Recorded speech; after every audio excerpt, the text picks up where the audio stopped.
All right, so this makes some sense. Let me explain.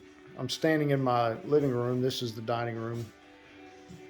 You can see the kitchen through there, and there's this closet that the people that did the original remodel on the place thought it'd be a good plan to put the laundry in there. So I'm going to convert that into a wet bar.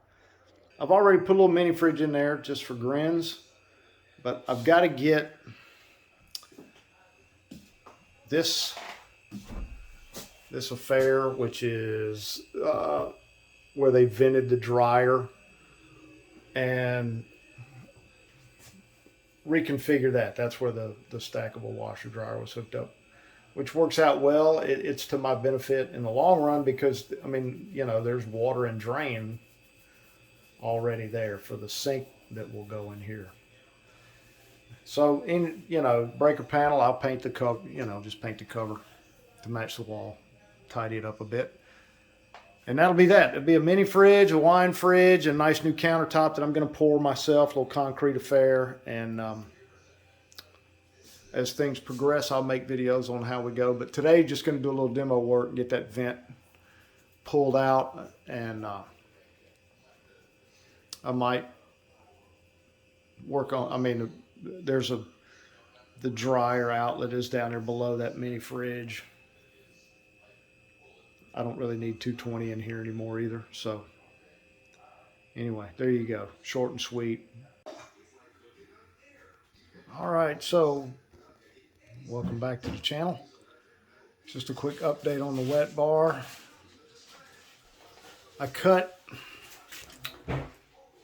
this hole so I could get to the bottom of the breaker panel and work on some of this wiring. Those two holes there, that was just something I had to do out of necessity to figure out a couple of things. And that hole is for my electrical outlet. It's coming in here for the mini fridge and the wine fridge. This outlet is on a different breaker than this wire right here. I don't know what that wire actually runs the light that's in here, and there's an outlet on this wall on the outside, along just straight below the switch for that light. That's on a different breaker. So what I'm hoping to be able to do is when I pull this out and cut these that were here for the washing machine, it was in here out, I'm hoping to be able to get to that wire. And when I get to this outlet and its wire, I hope to be able to fish it through here,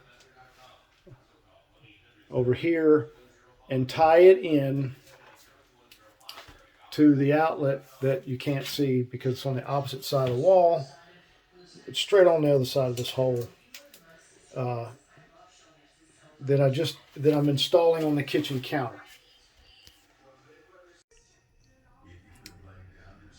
All right, so I've saved the boredom of watching me run the wire. As you can see, I had a little issue right here. This is one of the problems or one of the risks you take when you get involved in these 100-year-old homes that I live in. You cut along just fine, and then you find some of the old plaster, and the sawzall grabbed that old oak slat and broke out through the new sheetrock mud that was covering up the plaster. That's another reason we have an extra hole there, is some of the old construction. But anyway, wires run. It's in the breaker panel. I do not have currently, this is it. I do not currently have an open slot, but that's easy enough to take care of. This is a spare. That's a 30 amp. Oh, it's a double. So I can pop it out, and if I use the small double 20, there's 4 breakers right there. So it's not a big issue. I've got some more stuff I'm going to add, but I'm going to run it straight to the outside panel, which is right on the other side of this wall. So there you go. Hey, boys and girls. just to be perfectly clear and transparent right from the get-go, this is not really a tutorial as much as it is just more of a progress kind of thing on how things are going in the wet bar. You know, I figured I'm building a wet bar, and the channel is for, you know, beverages, so what the heck, you know, might as well include some of the work in this. As I mentioned previously, and it's been quite a while ago since I did any of that, filmed any of that, and where we were on this room when I bought this place was the laundry. And, you know, who wouldn't put the laundry right in the middle of the dining room? You know, I can't imagine why everybody doesn't do that. But it was a stackable unit, which has been sold. I have filled the hole. This was a dryer vent box. So the dryer vent went at an angle up into this box and up through the ceiling over here in this corner. I mean, I can't see what I'm doing on the camera, but this is where the box for the plumbing, the water and drain, was in this box. And I had to make some holes to access power and whatnot to get the power down here that I wanted. So what I'm gonna do today is just patch some stuff up,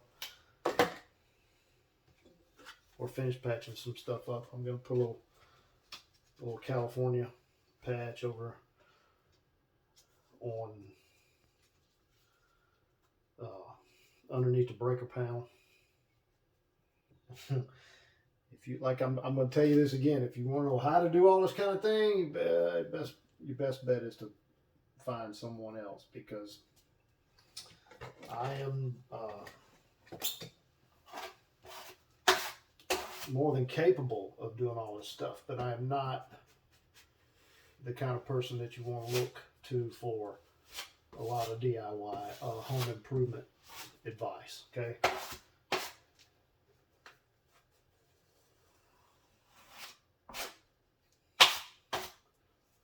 I don't even have, you know,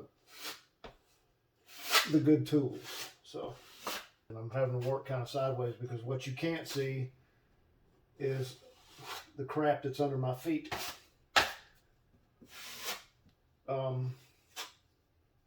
Which I really shouldn't say crap, because it's a bunch of damn booze and wine and whatnot. This little abomination right here that I just drugged. If you live in a house like I do that's 100 years old, these walls are plaster with the wooden strips behind it, and when you put a Sawzall in there, you have to be really careful. And that's what happened when I was cutting this outlet. Was the Sawzall will bind in that stuff, and when it binds on that wood, it will pop and it'll go the full length of the wall if you're not careful, and it busted all that plaster out right there.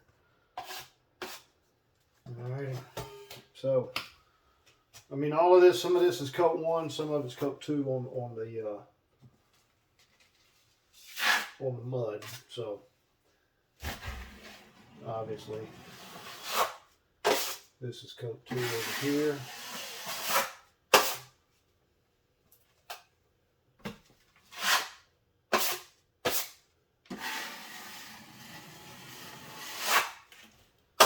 There we go. Okay, there we are. All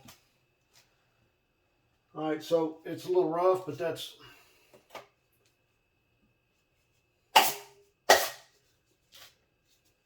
going to be a done deal on coat 2 over here. And shit.